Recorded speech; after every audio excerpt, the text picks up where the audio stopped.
Hello, and let's look at this example of our related rates. So water is being poured into a cylindrical container at a rate of 4 cubic meters per second. The radius of the jar is 3 meters. At what rate is the height of the water changing when the height is 10 meters tall? So we have a cylinder.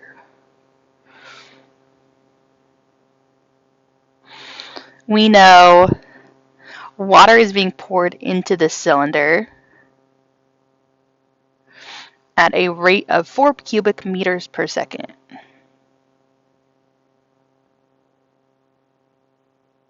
So we know this is dV over dt. And it's being poured into the container, which means that the container is getting more full. It is going to be positive. The radius of the jar is 3 meters. It's a cylinder, so we know that that radius isn't going to change.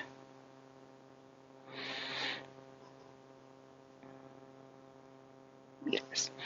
At what rate is the height of the water changing when the height is 10 meters? So if we have water in here, 10 meters, we want to know what dH over dt is. So we could find what the volume would be in our scenario, but we might not need it. We know that we're dealing with the volume of a cylinder. So what we're going to do is we are going to deal with the equation for the volume of a cylinder. So we have volume is equal to pi r squared times h. Okay, we have realistically two ways to go about this. And it just kind of depends on what we decide to do first. One thing that we have to remind ourselves, our radius isn't changing, so dr over dt is going to equal 0. We could also just plug in 3 for r in our case here. This would kind of leave us with two different derivatives. If we plugged in 3 for r, we would get volume is equal to 9 pi times h. This means that if we take the derivative, dv over dt, we get 9 pi times dh over dt. And this could work. But if we can't remember that, and we want to take the derivative of this instead, dv over dt is equal to, pi is a constant, but r squared times h are two variables being multiplied together, so we'd have to use product rule. The derivative of r squared is 2r, so we have 2 times pi r. We're going to multiply by h, and we took the derivative of r, so dr over dt, plus, we're going to take the derivative of h, so we need pi r squared. The derivative of h is dh over dt. And if we look here, if we were to plug everything in, we know the rate is 4. We have 2 pi times 3 times 10 times dr over dt, which we said was 0 because the radius is not changing, plus pi times 3 squared dh over dt. If I were to simplify all of this, I'm multiplying all of this by 0. So all of that is actually going to go away, and we get 4 is equal to 3 squared times pi times dh over dt. And if I were to plug in our problem here, dv over dt is 4, and we're solving for dh over dt. So we get to the same place using either method. One is a lot easier to look at, but sometimes we forget this step of plugging in things that can be constant. So now all we're going to do is get dh by itself, so we're going to divide both sides by 9 pi.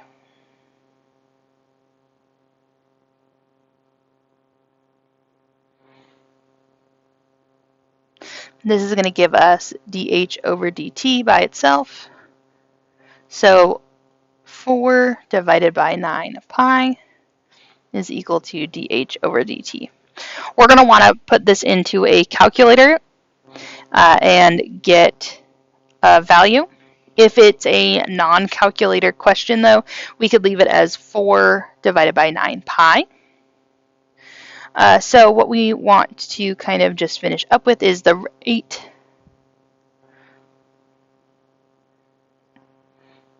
The height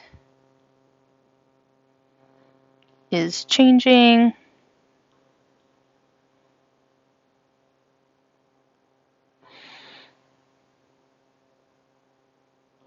And we can even replace the word changing with increasing because we have a positive value.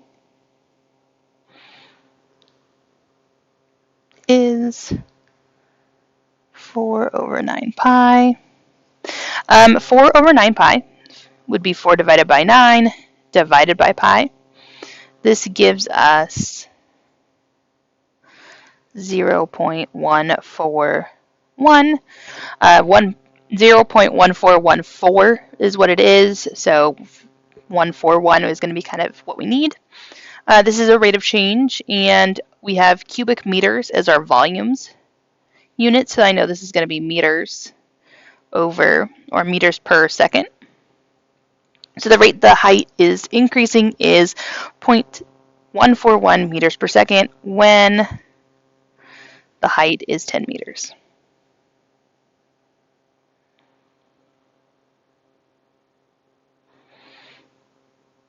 Okay. A hot air balloon is rising at a speed of 100 meters per minute. If an observer is standing 200 meters from the liftoff point, what is the rate of change of the angle of elevation of the observer's line of sight when the balloon is 600 meters high? So, rising at a speed of 100 meters per second. So I know if I am in a hot air balloon and I was rising 100 meters per second, this length is going to be getting bigger. We have an observer standing 200 meters from the liftoff point. So 200 meters. And we want the angle of elevation of the observer's line of sight. So the observer's line of sight is going to end up giving us this triangle. Because the balloon is going straight up and we are straight to the side, this is going to actually be a right triangle. So we are trying to figure out what theta's rate of change is. So whenever, also, we have the balloon is 600 meters high. So I know that this side is 600 meters. So a lot of the times what we're going to do is pick some variable that we want to work with. I'm going to work with A and B.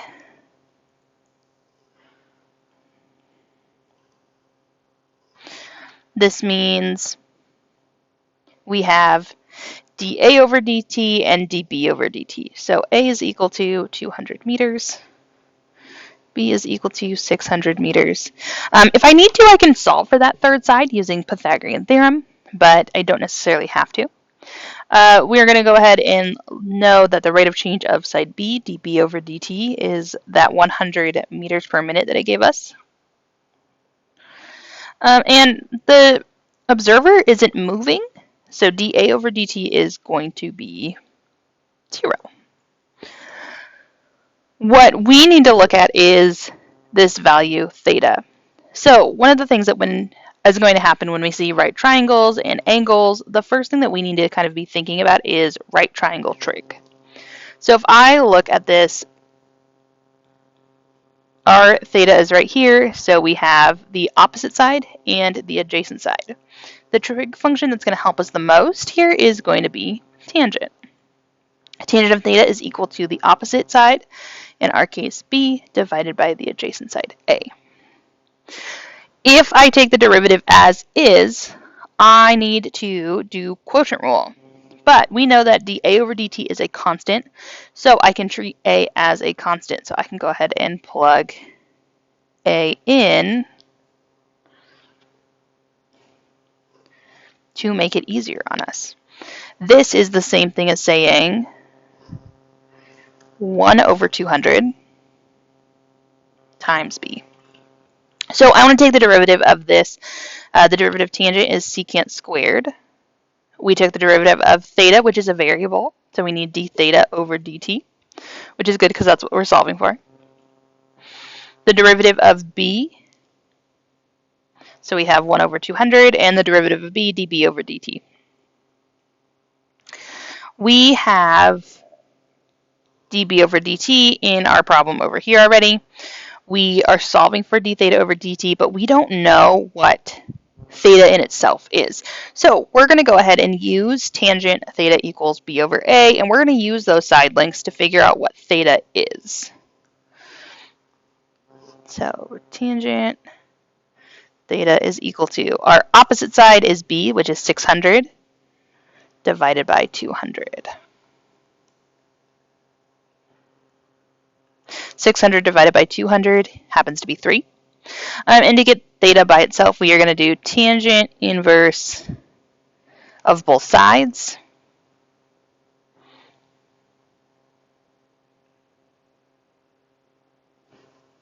To get theta is equal to tangent inverse of 3. Okay, so we're going to go to Desmos really quick. Tangent inverse of 3 is a very interesting number. It's not going to be super nice. And it just kind of is this number. So instead of worrying about what we are going to be doing with this value of tangent inverse, we're going to go ahead and just keep tangent inverse of 3 as tangent inverse of 3. So we're going to go ahead and plug theta in to our function. So we have secant squared of theta is now tangent inverse of 3. Multiplying that by d theta over dt. We have 1 over 200. And dB over dt is 100. Okay, 100 divided by 200 is 1/2. And we are going to go ahead and divide both sides by secant squared tangent inverse of 3. So d theta over dt is equal to 1 over 2 secant squared tangent inverse of 3. We have some things that can kind of help us with this. Secant is 1 over cosine. It's in the denominator, so it's going to move to the numerator. So I have cosine squared of tangent inverse of 3 divided by 2. So we're going to go back to Desmos. So we have tangent inverse of 3. We need to do the cosine of this. And then we need to square this.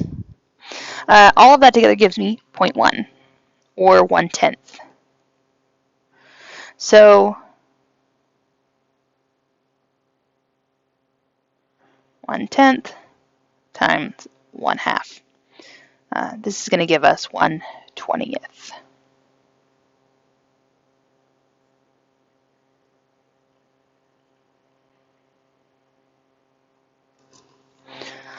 One over 20 is the same thing as 0.05. So what this is telling us is the angle of elevation is changing at 0.05, and then we just need to decide what the units are. Generally speaking, we're going to keep anything to do with trig in radians, so this would be 0.05 radians per minute.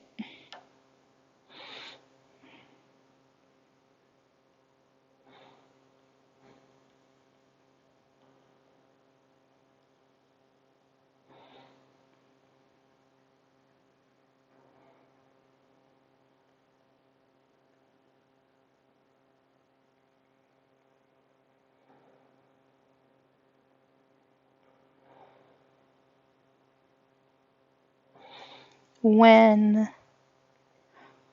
balloon is 600 meters high.